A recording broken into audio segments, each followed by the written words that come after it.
আসসালামু আলাইকুম ওরহমতুল্লাহি ওবরাকাতু। বিসমিল্লাহ আলহামদুলিল্লাহ ওসলাতু আসসালামু আলা রসুলিল্লাহ ওয়াল আলিহি ওয়া আসহাবিহি আজমাইন আম্মা বাদ।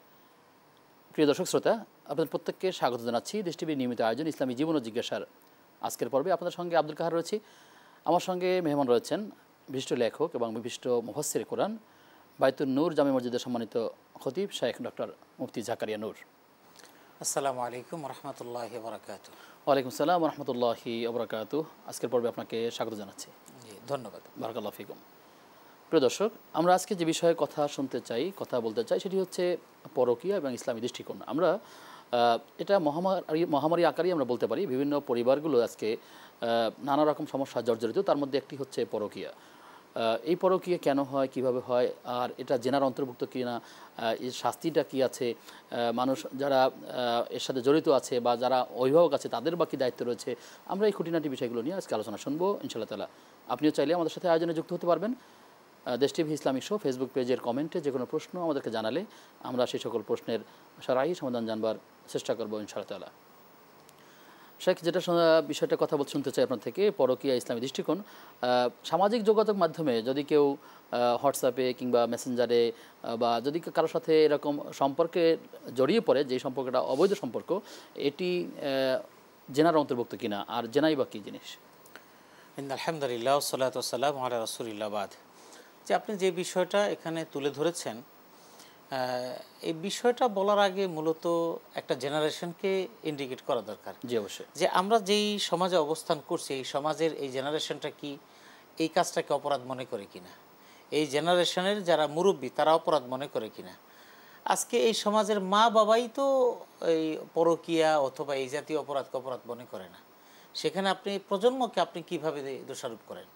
নিজের ছেলে এবং মেয়ে এখন ইউরোপিয়ান কালচার, আমেরিকান কালচার, মানে ওয়েস্টার্ন কালচারগুলো নিজেদের ঘরে যদি অ্যাপ্লাই করা যায় তাহলে তারা নিজেদেরকে আধুনিক মনে করে। তো সেই জন্য আজকে যেটা হচ্ছে, এটা ব্যভিচারের অন্তর্ভুক্ত কিনা, ব্যভিচারের অন্তর্ভুক্ত তো অবশ্যই ব্যভিচারের অন্তর্ভুক্ত, কিন্তু এগুলো আসলে আমরা কিন্তু স্বাভাবিক মানুষ যেভাবে এটাকে অ্যাভেলেবেল করে নিয়েছে, এতে মনে হচ্ছে এতে কম গুনাহ কিংবা কম পাপ, সেটাই বলতেছি। মানে এটা তো এখন মা মনে করে যে মেয়ের এই বয়সে একটু বন্ধুবান্ধব থাকতেই পারে, কারণ মার নিজেরও তো বন্ধুবান্ধব আছে। স্বামী মনে করে আমার ওয়াইফের তো কিছু বন্ধুবান্ধব থাকতেই পারে, কারণ স্বামীর নিজের এরকম দু চারটা বান্ধবী আছে। হিসাবটা কিন্তু সব জায়গায় এক।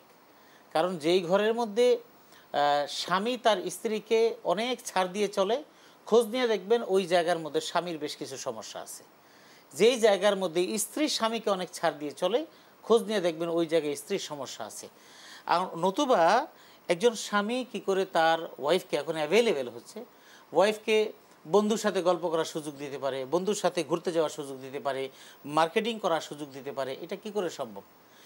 আজকের এই জেনারেশন একটা মেয়ে বেশ কিছুদিন আগে ফেসবুকে দেখলাম, সে খুব উচ্ছ্বাস প্রকাশ করছে যে আমরা গত বছর আমরা বেড়াতে গিয়েছিলাম বাবার এক্সের বাসায়, এবার আমরা যাব মার এক্সের বাসায়। এখন বাবার এক্স কি? বাবার এক্স গার্লফ্রেন্ড। তার মানে এই মেয়েটাও এটা স্বীকৃতি দিল যে বাবা একসময় যে অপকর্মগুলো করেছে সেই অপকর্মগুলোকে এনজয় করছে, এখন বাবার এক্সের বাড়িতে বেড়াতে গিয়েছে। এখন কিছুদিন পরে মায়ের এক্সের বাড়িতে গিয়েছে। তার মানে বাবাও এই দৃষ্টিকোণ থেকে, এই বাস্তবতার আলোকে সেও দুষ্ট চরিত্রের, মাও দুষ্ট চরিত্রের। কথাটা শুনতে খারাপ শোনা যায়। মাকে কেন বলা যে না, মা আসমানের কোনো ফেরেশতা না, সেও কিন্তু একটা মানুষ। বাবা আসমানের কোনো ফেরেশতা না, সে একটা মানুষ। সুতরাং এখন প্রশ্ন হলো, মজার একটা বিষয়, সেটা হলো বাবার এক্সের বাসায় গেছি, মায়ের এক্সের বাসায় গেছি। কোরআন কি বলছে? কোরআন বলেছে এ কথা যে স্বাভাবিকভাবে যেই সমস্ত মানুষগুলো একটু চরিত্রগত দিক থেকে যে যেমন হবে, তার সঙ্গী সেই একই চরিত্রের হবে। কোরআনে কারিমের সূরা নূরের মধ্যে বলাই আছে যে যারা নাকি যেই ধরনের অপকর্মে লিপ্ত থাকবে, যারা যেই স্বভাবের থাকবে, তাদের সাথে তাদের সঙ্গীটাও সেটি অটোমেটিক মিলে যাবে। তো বাবাও এক্স নিয়েছিল, এখন মাও এক্স নিয়ে আছে, মেয়েও এখন এক্স হবে কয়েকদিন পরে। মেয়ে প্রেম করবে 5 জনের সাথে, বিয়ে করবে আরেকজনের সাথে, ওই ছেলেও 5 জনের সাথে ঘুরে এসে একজনের সাথে, এইভাবে একের পরে এক একজন জেনারেশন বাই জেনারেশন চলছে। যে কারণে এখন পরকীয়াটু, যে আপনি বললেন নর্মালাইজেশন হয়ে গেছে, যে কারণে এখন পরকীয়া বলে কোনো কিছু নেই। এখন হলো ভালোবাসার উদারতা। এটা এখন অন্য লাইনে চলে গেছে। আর এটার সংজ্ঞাটা এভাবে যে ভালোবাসা, প্রেম এটা স্বর্গ থেকে আসে। তার মানে স্বর্গের প্রেম এখন ঘরের মধ্যে আসছে, কিন্তু যখন নাকি বউটা যখন আরেকজনের হাত ধরে পালায় যায়, তখন কিন্তু ওই বেটা কিন্তু তখন চোখের পানি আর নাকের পানি একসাথে করে ফেলে। আবার বউয়ের যখন সংসার ভেঙে যখন স্বামী অন্য মহিলার সাথে সংসার করা শুরু করে দেয়, তখন কিন্তু আবার এই আচরণটাকে ভুল মনে করে। তো সেজন্য এটা মানে পাপ বলাটা না, বরং এটা মহামারী, একটা সমাজ এবং রাষ্ট্র ধ্বংসের অন্যতম মাধ্যম। এভাবেই যদি চলতে থাকে, অদূর ভবিষ্যতে কোনো পারিবারিক বন্ধনের মাধ্যমে বিয়ে শাদী হওয়ার সম্ভাবনা কম থাকবে।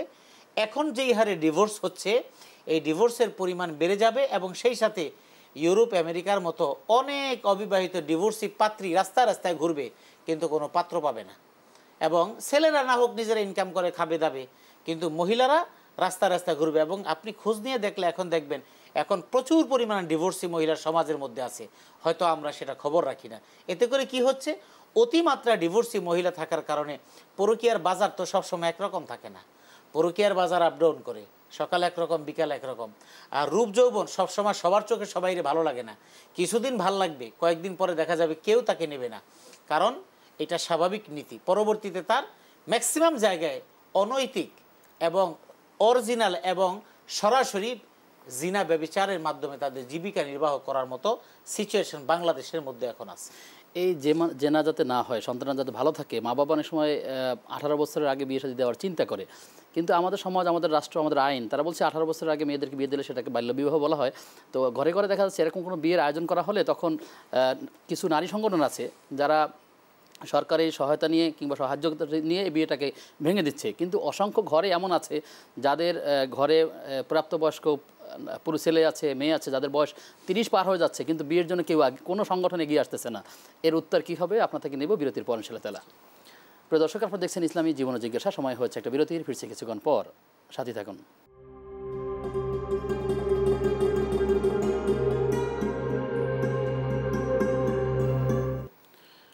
বিরতির পরে সবাইকে আবার আমন্ত্রণ দেশ টিভির নিয়মিত আয়োজন ইসলামী জীবন ও জিজ্ঞাসার আজকের পর্বে। আপনাদের সঙ্গে আব্দুল কাহার রয়েছি, আমার সঙ্গে মেহমান রয়েছেন শেখ ডক্টর মুফতি মোহাম্মদ জাকারিয়া নূর।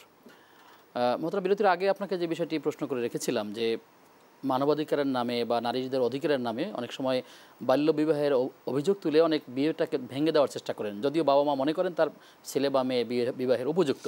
কিন্তু এই মেয়েগুলোর পরবর্তী যখন বিবাহ না হয় নানা কারণে, কিন্তু বয়স পেরিয়ে যাচ্ছে, 30-এর ঊর্ধ্বে হয়ে যাচ্ছে, এরপরও বিয়ে শাদী হচ্ছে না, কিন্তু কোনো সংগঠন এগিয়ে আসতেছে না আসলে। তো মূলত এর ত্রুটিটা কোন জায়গায়, কী করা উচিত? কথাগুলি শুনলে একটু খারাপ লাগবে, আর মিডিয়ায় কথাগুলো তো খুব বেশি খারাপভাবে যাবে, তারপরে যাক, তাতে কিছু আসে যায় না। বিষয়টা হলো এরকম যে শিয়াল কিন্তু কখনোই চায় না মুরগি খাঁচার মধ্যে থাকুক, শিয়াল সবসময় চায় মুরগিরা বাইরে থাকুক, এটাই স্বাভাবিক। এই সমাজের এই 18 বছরের বয়সের এই নিয়ন্ত্রণ আইনটা করলো কে? যারা করেছে তারা প্রত্যেকেই এটা চায় যে নারী তাদের ভোগের সামগ্রী হোক। আজকে নারীদেরকে অগ্রগামী করার কথা বলে বলে আজ পর্যন্ত কি হয়েছে, নারী ভোগের সামগ্রী হয়েছে। এত নারী নির্যাতন হয়, নারী ধর্ষণ হয়, আজও পর্যন্ত কোনো নারীবাদী সংগঠন মুখ উঁচু করে দাঁড়াইছে? কেউ দাঁড়ায় নেই। কখন দাঁড়ায়? যখন নাকি ইসলামিক কোনো বিষয়ের সামনে জড়িত আসে, তখন তারা ইসলামের বিরোধিতা করার জন্য দাঁড়ায় যায়। তনু হত্যা হয়েছে, ধর্ষিতা হয়েছে, তার কোনো বিচার আজও পর্যন্ত হয়েছে? আসিয়া নির্মমভাবে ধর্ষণের শিকার হয়েছে, তার বিচার কতটুকু কী হয়েছে আজও পর্যন্ত নারীবাদীরা কোনো কথা বলেছে? কেউ কোনো কথা বলে নাই। আজকে রাজনৈতিক নেতারা নারীবাদীদের পক্ষে কথা বলে, তাদেরকে কোন কাজে লাগিয়েছে? রাজনৈতিক নেতা নারীদেরকে কাজে লাগিয়েছে তাদের মিছিলের সৌন্দর্য শোভাবর্ধন করার জন্য, এবং নারীরা নেতাদের কাছাকাছি অথবা নেতারা নারীর কাছাকাছি দাঁড়াবার জন্য তারা প্রতিযোগিতা করে থাকে। ঠিক আজকে যারা 18 বছরের আইন যারা প্রণয়ন করেছে, তারা প্রত্যেকেই নারীদের অবমাননা এবং নারীদেরকে ভোগ্য সামগ্রী করে তুলতে চায়। মাদারীপুরের শিবচরের ওদিকে একটা 18 বছর কম বয়সী একটা মেয়ের বিয়ের অনুষ্ঠানে যখন একজন স্থানীয় যখন টিওনো মহিলা সে এসে বলছে, এখন কেন বিয়ে, তুমি বিয়ে শাদী প্রেম করবা। তারপরে এই টিওনো মহিলা তার জীবন পার করছে, তো এইরকম লাগামহীন জীবনযাপন করছে। লাগামহীন জীবনযাপন করার কারণে সেও মনে করে আমি যেমন আমার জীবনযাপন করেছি, ঠিক আরেকটা মেয়ে ঠিক একইভাবে জীবনযাপন করুক। যারা আজকের এই আইন প্রণয়ন করে তারা বুকে হাত দিয়ে বলুক তো তারা অন্য কোনো নারীর প্রতি আসক্তি না, তাদের স্ত্রীতে তাদের সীমাবদ্ধ রয়েছে। আজকের 18 বছর বয়স হওয়ার পরে একটা মেয়ে বলুক 19 বছর 20 বছর একটা মেয়ে বাংলাদেশে হাতে দিয়ে বলুক যে তার অন্তরের মধ্যে তো জৈবিক কামনা চাহিদা পূরণ হয়নি। আজকে এগুলি করে স্বাভাবিকভাবে যৌনতাকে একেবারে সমাজের মধ্যে স্বাভাবিক করে দেওয়া হচ্ছে। আজকে যখন 18 বছরে যখন বিয়ে শর্ত দিয়ে দেওয়া হয়, কিন্তু যখন নাকি 8ম শ্রেণী থেকে 5 বছর পর্যন্ত যখন স্বাভাবিকভাবে মেলামেশা হয়, এরপরে 18 বছর হওয়ার পরে ওই যেই পুরুষের সাথে তার দৈহিক মেলামেশা হয়েছে ওই পুরুষের বাড়িতে এখন বিয়ের দাবিতে কেন অনশন করে। আজকে 5ম শ্রেণী থেকে 8ম শ্রেণী পর্যন্ত 3 বছর পর্যন্ত অল্প বয়সী 2টা ছেলে এবং মেয়ে তারা একেবারে নিরবচ্ছিন্নভাবে তাদের দৈহিক মেলামেশা, তাদের অসামাজিক কার্যক্রম তাদের চলছে। কই সমাজ তাদের ব্যাপারে কোনো কথা বলছে?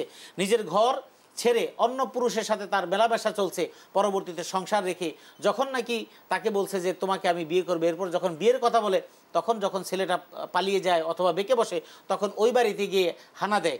এই ব্যাপারে সমাজ কোনো ব্যবস্থা নিয়েছে?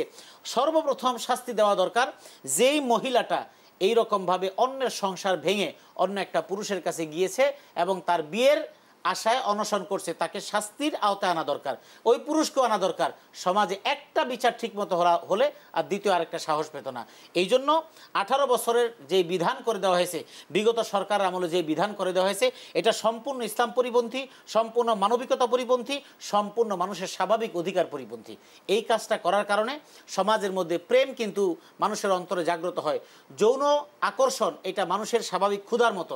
ক্ষুধা লাগলে যেমন মানুষকে বলে কয়ে তার ক্ষুধাটা লাগে না, ক্ষুধা অটোমেটিক সৃষ্টি হয়, তার খাবারের চাহিদা সৃষ্টি হয়, জৈবিক কামনাটা তার স্বাভাবিকভাবে চাহিদা সৃষ্টি হয়।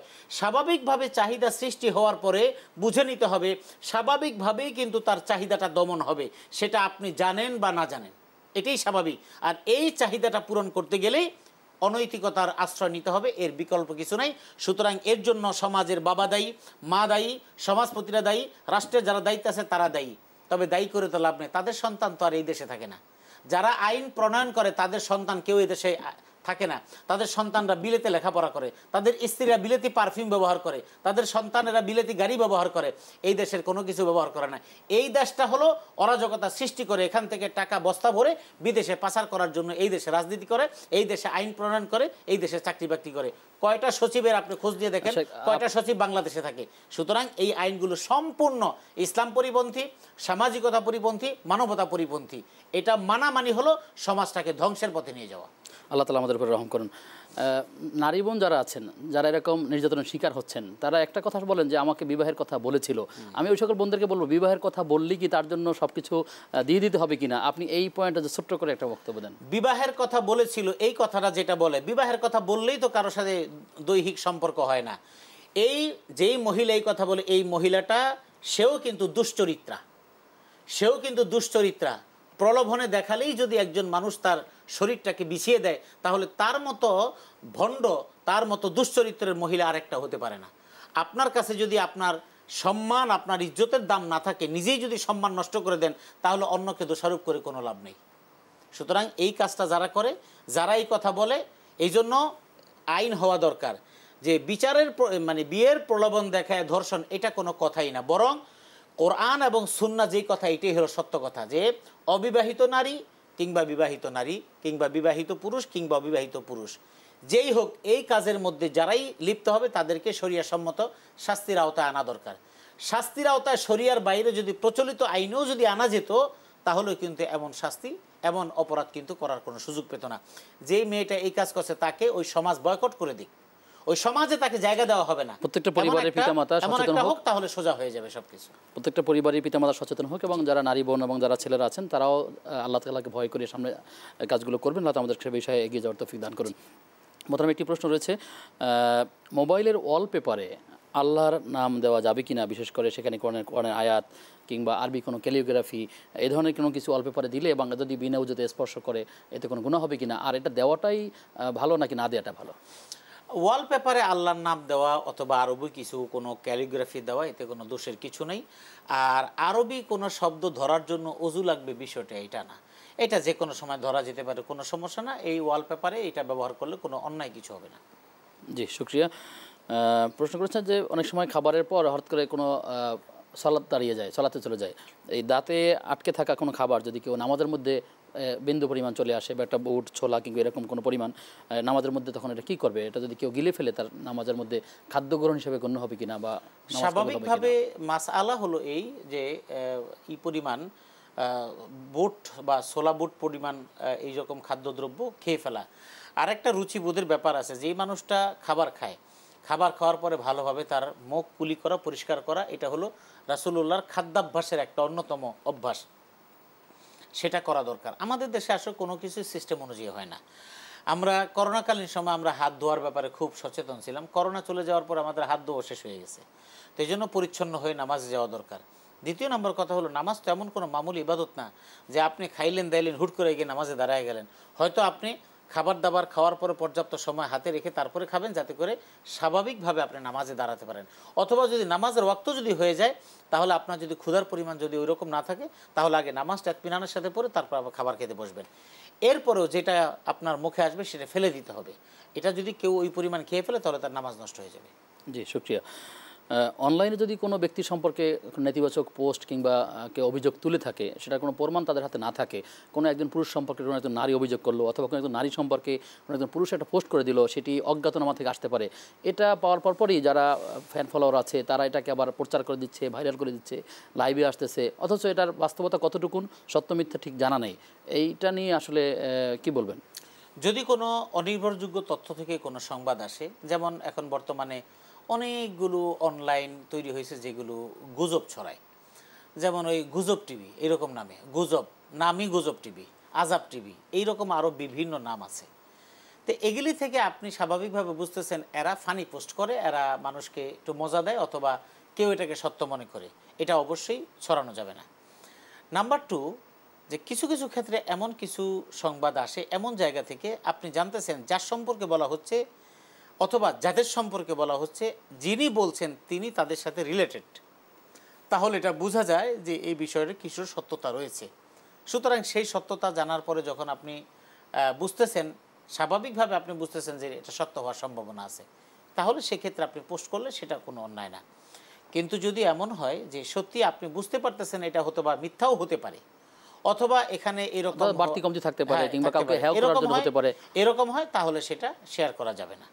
কিন্তু যদি এমন হয়, যেমন মনে করেন একজন স্বামী সম্পর্কে একজন স্ত্রী পোস্ট করলো, স্বামী সম্পর্কে স্ত্রী যখন পোস্ট করলো, সেটা বিভিন্ন কারণে হতে পারে, কিন্তু স্ত্রী তার স্বামী সম্পর্কে ততক্ষণ পর্যন্ত এমন নেতিবাচক কথা বলে না যতক্ষণ পর্যন্ত একদম টোটাল অর্থাৎ চূড়ান্ত পর্যায়ে সে যখন ভিক্টিমাইজ যতক্ষণ পর্যন্ত না হয়। একজন স্ত্রী যখন এটা প্রচার করে, যেটা আমরা বলি আমাদের ভাষায় দেয়ালে পিঠ থেকে গেলে একটা পর্যায়ে, তার মানে হলো বুঝতে হবে স্ত্রী দেয়ালে পিঠ থেকে গেছে। আবার স্বামী যখন কারোর জন্য এরকম করে, তখন বুঝতে হবে ওই স্বামী বেচারা এতটা অসহায়ত্বের মধ্যে পড়েছে, স্ত্রীর বিরুদ্ধে এখন সোশ্যাল মিডিয়া ছাড়া তার কোনো গতি নেই, তিনি আর বাঁচতে পারছেন না।